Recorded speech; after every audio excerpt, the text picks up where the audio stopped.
আপনার বন্ধুর পবিত্র জবানে ঘোষিত জান্নাতের বাগানে বসে কোরআনুল কারীম থেকে তেলাওয়াত করে দুরূদ ও সালাম পড়ে ইশাআতের বোঝাই সহকারে আপনার দরবারে নাফরমানি গুনাহ তুলে দিয়েছি।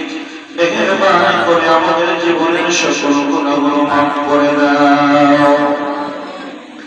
জানা অজানা শয়তানের ওয়াসওয়াসায় পড়ে, নফসের ধোঁকায় পড়ে, বন্ধু বান্ধবের ধোঁকায় পড়ে আল্লাহ জীবনে যত গুনাহ করেছি মেহেরবানি করে আমাদের জীবনের সকল প্রকার সকল গুনাহগুলো মাফ করে দাও।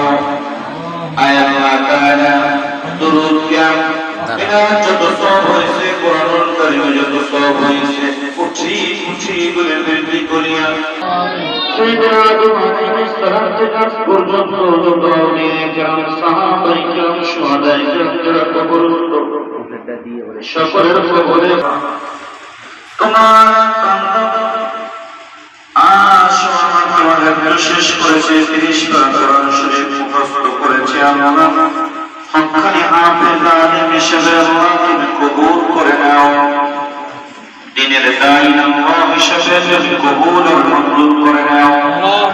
আয় আল্লাহ তাআলা তার বাবা এখানে উপস্থিত হয়েছে, মা এখানে আসসালা চক্ষু শীতলকারী সন্তান হিসেবে কবুল আর মঞ্জুর করে নাও।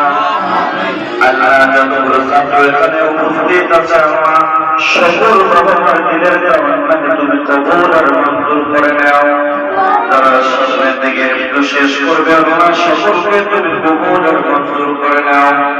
আয় আল্লাহ তাআলা আমরা যারা বাদ তুলে দিয়েছি যে সকল বাবা মা ওরা আশা বড় উদ্দেশ্য নিয়ে মাদ্রাসায় দিয়েছে সকল বাবা মার দিলের তাওয়াক্কুলকে তুমি কবুল করে নাও।